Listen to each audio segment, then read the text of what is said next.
जो कविता दोस्तों आपको मैं सुनाने वाली हूँ, उस कविता में आपको बहुत मज़ा आएगा, ऐसा मैं कह सकती हूँ, क्योंकि मुझे मेरी ये सर्वश्रेष्ठ रचना लगती है अब तक की। तो चलिए, इसके शॉर्ट्स मैंने 2-4 डाले हैं छोटे छोटे बना के। ये कृष्ण अर्जुन का संवाद है, लेकिन आज मैं आपको पूरी रचना एक साथ यहीं पर सुनाऊंगी, तो ज़रूर आप इसे एंजॉय करेंगे, ये मेरा वादा है आपसे। चलो शुरू करते हैं।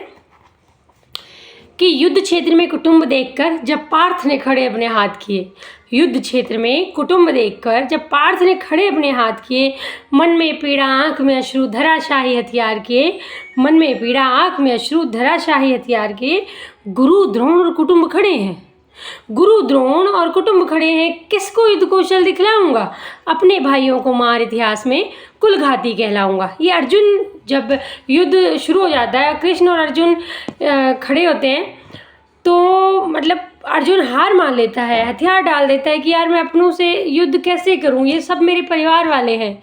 उसी के ऊपर ये पूरी कविता है। तो कृष्ण उन्हें कैसे समझाएंगे, यही पूरा है। कि युद्ध क्षेत्र में कुटुंब देखकर जब पार्थ ने खड़े अपने हाथ किए, मन में पीड़ा आंख में अश्रु धराशाही हथियार किए, गुरु द्रोण और कुटुंब खड़े हैं, किसको युद्ध कौशल दिखलाऊंगा, अपने ही भाइयों को मार इतिहास में कुलघाती कहलाऊंगा।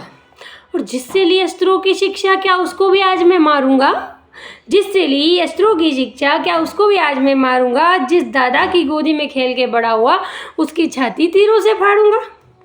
अब अर्जुन कहता है, प्रभु घोर शोक में डूब रहा हूँ, कोई मार्ग दिखाओ तुम।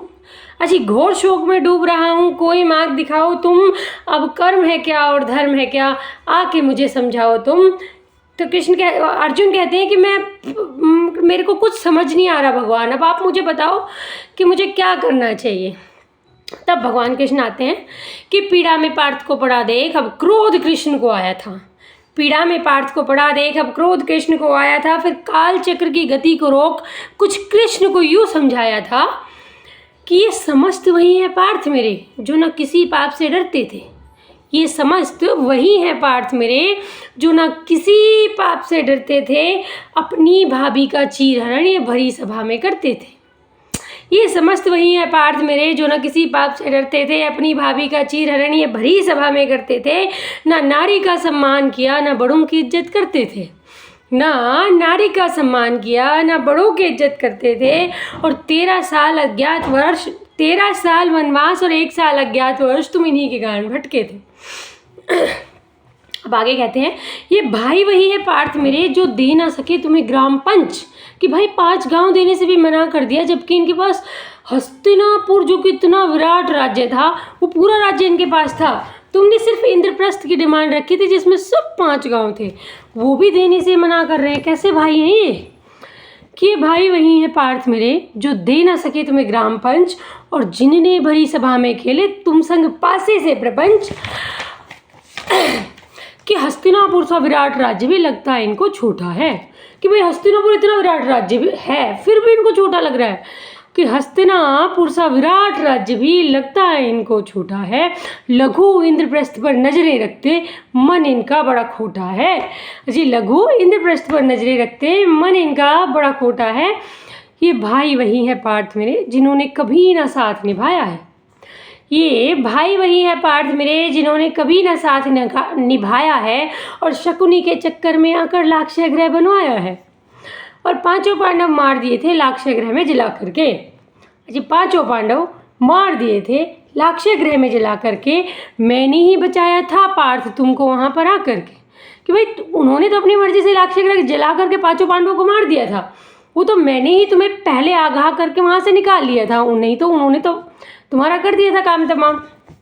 आगे कहेंगे, ये भाई वही है पार्थ मेरे, जिन्होंने कभी ना साथ निभाया है, और शकुनी के चक्कर में आके लाक्षय ग्रह बनवाया है, और 5 पांडव मार दिए थे लाक्षय ग्रह में जला करके, मैंने ही बचाया था पार्थ तुमको वहाँ पर आकर के। तुम ही बताओ अब अर्जुन, क्या भाई ऐसे होते हैं? तुम ही बताओ अब अर्जुन, क्या भाई ऐसे होते हैं, जो मृत्यु की भाई के हर पल तत्पर रहते हैं?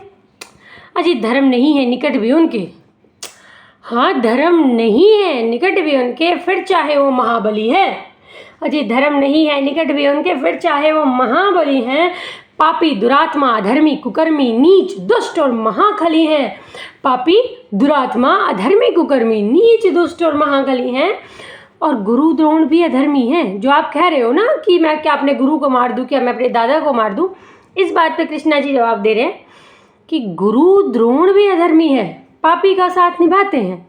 अजी गुरु द्रोण भी अधर्मी हैं, पापी का साथ निभाते हैं, और अश्वत्थामा कर्ण भी भले नहीं एहसानों का बदला चुकाते हैं।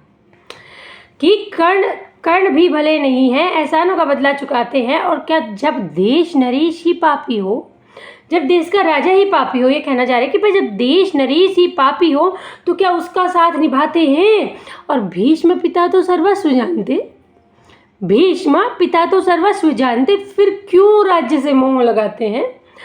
अब संकोच न कर तू पार्थ मेरे, तू तो बस एक जरिया है। कि संकोच न कर अब पार्थ मेरे, तू तो बस एक जरिया है, और धर्म स्थापना हेतु सारे जग की तुम पर रखियां हैं। और चलो सारे दोष तुम माफ़ भी कर दो। अब कृष्ण कह रहे भाई तेरे साथ जो अन्याय हुआ है चलो तू वो माफ़ भी कर दे, चलो सारे दोष तुम माफ़ भी कर दो। पर क्या कोई राजा ऐसा होता है अन्याय करे, अधर्म करे, जिसका व्याभिचार से नाता होता है। हे पार्थ, तुम ही जीतोगे, तुम खुद को कम क्यों आंक रहे। अब भगवान उसे हौसला दे रहे हैं कि तू चिंता मत कर, ये मत सोच कि वहाँ पर करोड़ों की सेना है और तुम गिने चुने चुनिंदा लोग हो, ऐसा मत सोचो। हे पार्थ, तुम ही जीतोगे, तुम खुद को कम क्यों आंक रहे। और गांडी उठा प्रहार कर, त्रिभुवन स्वामी तेरा रथ हाँक रहे।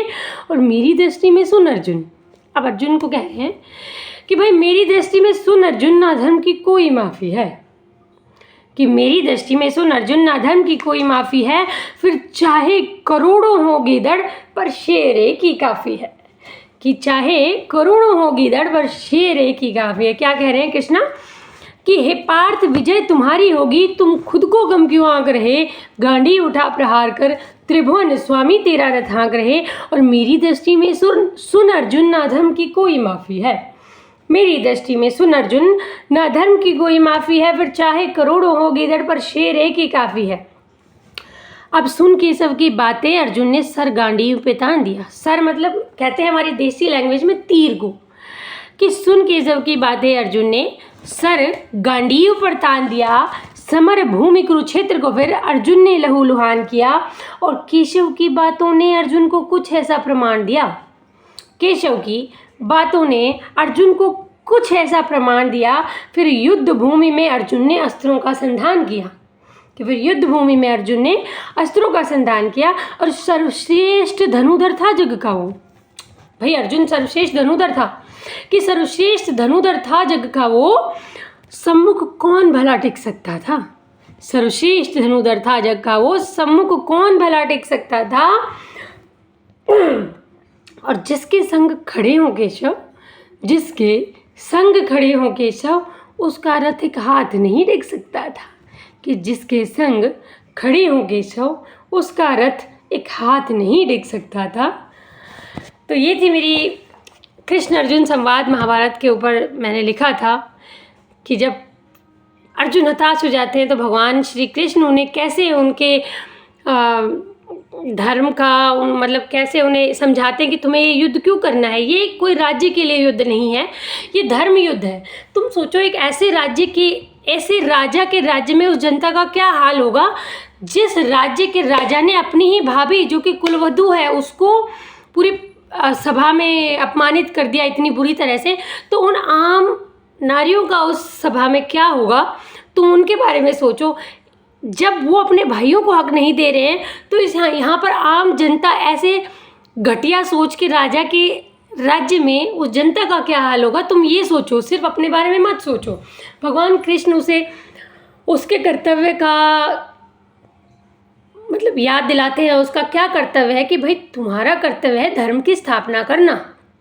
राज्य तो आते जाते हैं, आज किसी के पास है कल किसी के पास होगा। बस यही सोच के एक कविता लिखी थी। आप सब अपना प्यार मुझे देते रहें और कमेंट करके ज़रूर बताएं कि कविता कैसी थी। और ये पूरी रचना मैंने पहली बार डाली है यूट्यूब पर। इसके 2-3 शॉर्ट्स मैंने छोटे छोटे पहले डाल दिए थे, पर पूरी रचना अभी डाली है। तो आई होप आप सबको पसंद आएगी। मुझे ऐसा लगता है कि ये शायद मेरी अब तक की सबसे बेस्ट रचना है। बाकी इसका फैसला तो आप ही कर सकते हैं कि क्या बेस्ट है और क्या नहीं।